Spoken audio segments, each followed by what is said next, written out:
A Mother's Journey.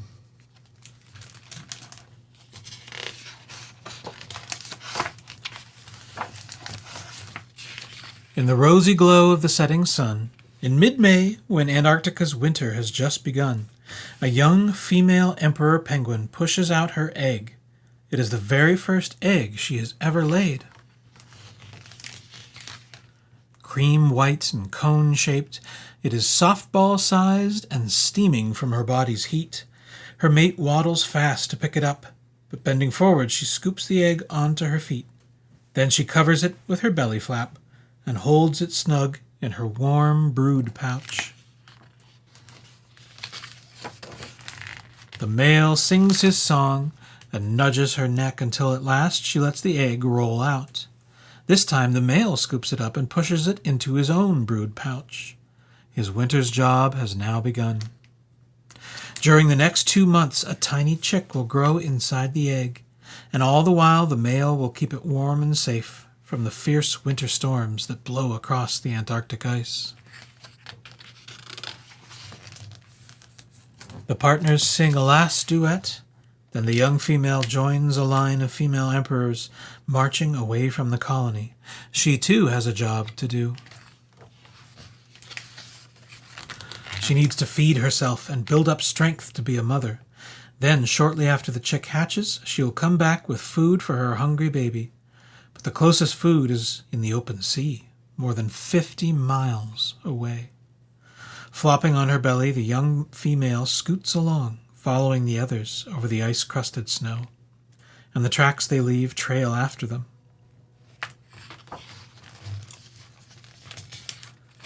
But the ice they are crossing is just an ice sheet, floating on the sea, so here and there the females pop in to swim them across the cracks. When they come to an iceberg, gleaming and pointy, the young female and the others stand up and waddle through the maze of scattered ice boulders. On the second day, a fiery green aurora lights up the winter sky. Then the plodding line of emperors seems to dance, with round black shadow partners mimicking their steps. On and on the young female travels, until on the third day the roaring wind blows too hard to push through and swirls diamond dust snow into a stinging cloud. Then she joins the group, standing close together. With feathered backs out and heads pulled in, they huddle to wait out the storm. Day after day, 5 days in all, the young female and the other emperors plod and scoot across the sea ice. Then finally they reach the pack ice, a patchwork quilt of milk-white chunks stitched together by seams of blue-black water. It has been more than a month since her last meal, but the young female doesn't rush to jump in. There could be leopard seals lurking in the dark sea. The female emperors crowd together at the very edge of the water. Finally, those at the front dive in. The others rush after them.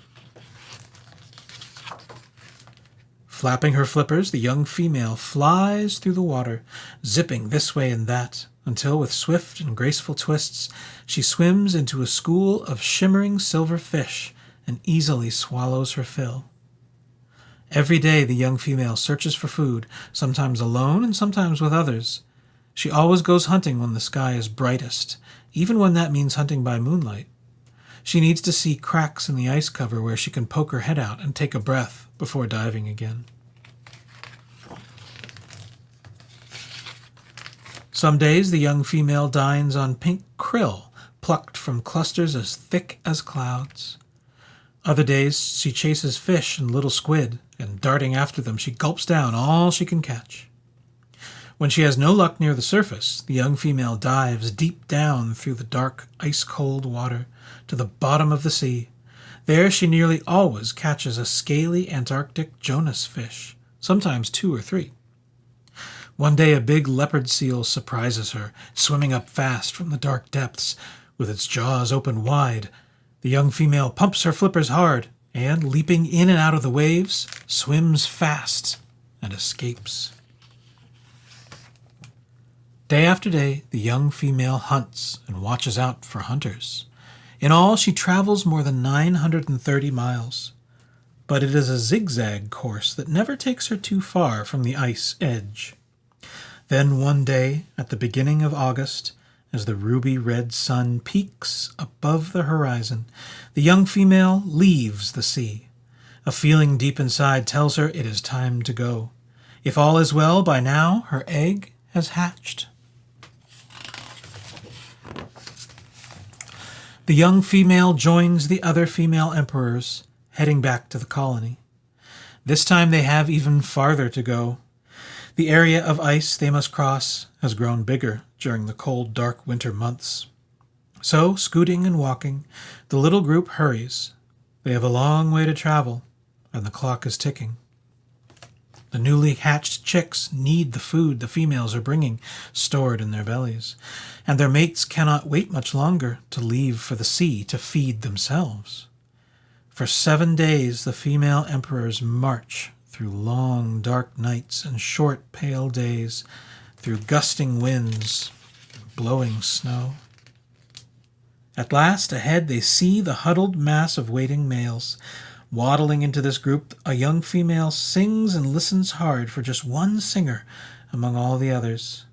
Finally, she finds her mate. Standing close, the pair bow their heads and sing together. Then the male rolls back his belly flap and shows the young female her very first chick. At the sight of its mother, the chick peeps to be fed, and when the chick is settled on her feet, she brings food up and lets it eat. With one last song, her mate heads off to sea. It is the young female's turn to care for the little emperor. But then that is exactly the reason the new mother has made her long journey.